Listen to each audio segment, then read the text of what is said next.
to Management TV. Today we're once again with Philip Kotler.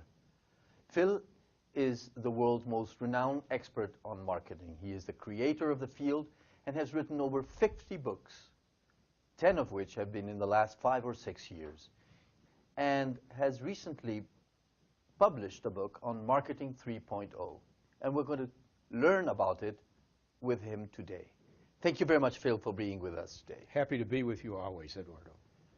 Marketing 3.0, what is it all about? Well, let me give you a preview. Yes. It turns out that I believe most companies are in Marketing 1.0, which I will explain. A small percentage are in 2.0, and a few now are in 3.0. And by the way, no company should jump from being 1.0 to 3.0. They better crawl before they get to that stage if they want to get to that stage.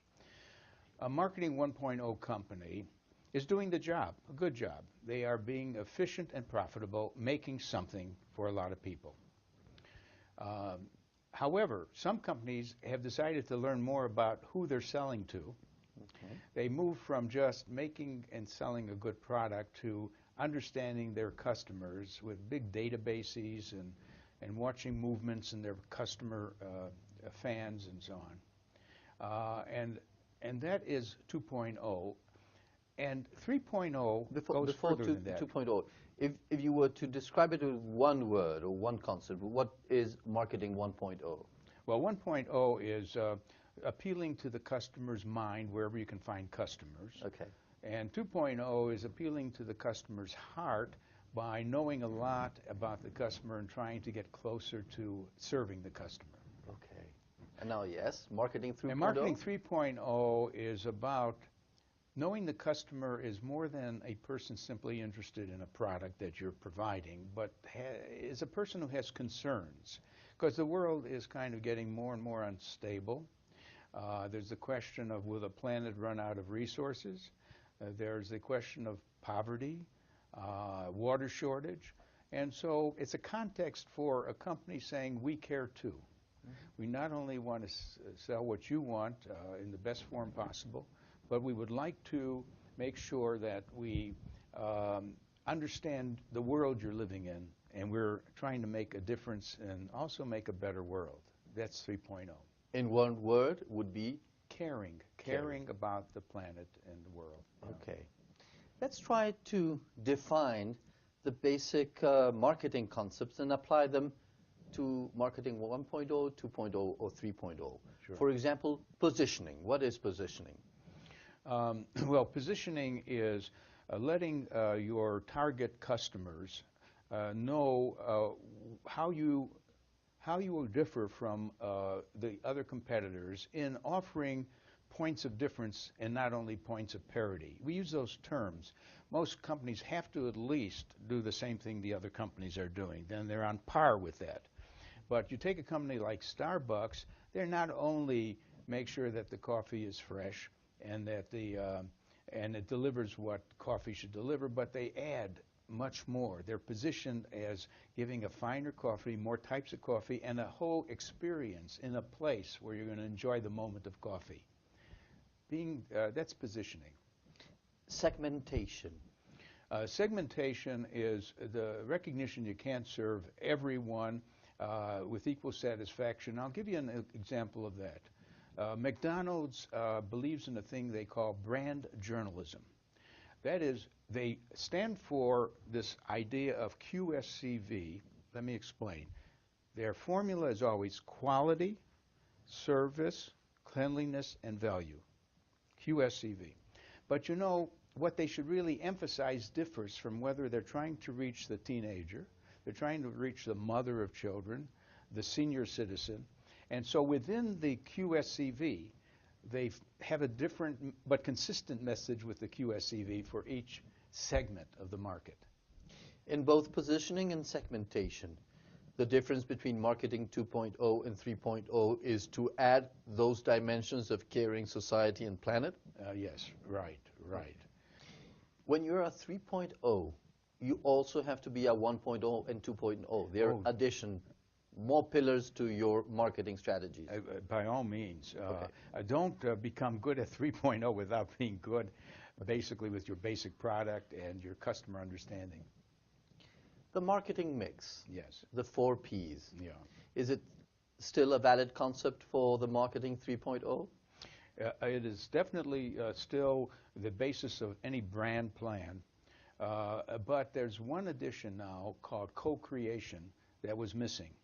Namely, the 4 Ps is what the company does on its own to set the product features, the price, the place or distribution, and also the promotion.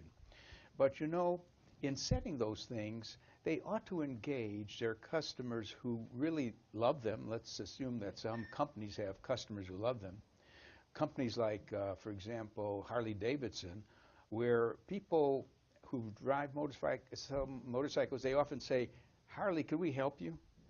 You're making the next motorcycle. We have some ideas. Can we hang around? We don't want to be paid. We just want to join you. What are successful companies doing to co-create with their companies, with their customers, sorry?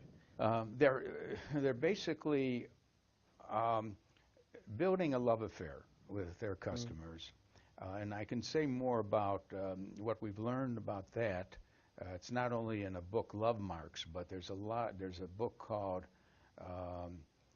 Firms of Endearment that have taught us how to turn on your own customers as well as your employees. There's a lot involved in getting closer to your. There's a thing we call crowdsourcing. It's a term used in a book called The Wisdom of Crowds, which say that there are a lot of people out there who would like to participate in your company in one way or another, and not only in what your product might become, but also what your advertising might become. Wonderful story about Doritos, which is a snack food like a potato chip. They decided not to use their advertising agency to develop a new ad campaign. And they said to all of you people who love Doritos, any of you who want to create a campaign for us, an advertising campaign, please send it to us. We will choose the best ones and reward you for it. And not only that, the very best one will be used for our next campaign, which means that they're bypassing the ad agency. And they ended up with a brilliant campaign that no ad agency would have probably, with its narrow interest in a few concepts, have come up with. That's crowdsourcing, getting the crowd to join you, or it's co-creation with your fans. That's a great example on one of the 4 Ps that would be the promotion. Yeah. Let's take on the product side. Yeah. How can you invite specifically your customers or customers to design the product with you? Well, you know, it's been done for a long time within the B2B world, the business-to-business world. Any business firm that's making a technical component will go through an alpha and a beta test. Now, the alpha test is to make sure that the component works, doesn't break down inside the company using your own scientists. But then they select a subset of customers with whom they have a good relation, and they ask them to try the product and to suggest any improvements before they do a launch of the final product. So beta testing is the same as co-creation. Okay. Question is, what about a consumer packaged goods company? Well, they do it by having maybe a consumer panel. In fact, do you remember research being done at MIT called lead users? Lead users. No. The professor in that area has shown many companies that they will always have some users who are demanding. In fact, they take the product they just bought from you and improve it themselves. It could be a computer where they play around with the software or the hardware and make it work better. So lead users is another version of watching people take your product and make it better. Let's see co-creation with price. Yeah. Is that possible or that's too risky? How can customers help you set the appropriate price? Well, you know, it's done in the following way, which most companies can't do it that way. When you say as a restaurant, and this has happened, come in, order what you want, and then pay whatever you want. That is to say, and a movie theater could do it. Mm-hmm. Movie theater could say, just come in, watch the movie, and just leave whatever you thought the movie was worth. Okay. It hasn't spread, but it is a way of saying, let the customer be the judge of the value of the product. And finally, if we go to the 4 Ps with co-creation, would be place, distribution. How can customers help you co-create your distribution channels? Well, it isn't the final customers there. It is the distribution channels that are your customers at the intermediate level. Yes. And do you know many of the middlemen have been actually reshaping the product. The history of Walmart is telling a toy manufacturer their box or their package is too big for the shelf, and almost giving the design for a better box or package, or actually saying we won't accept it at that size. Go back and so on. So I would say that is co-creation with your distribution system.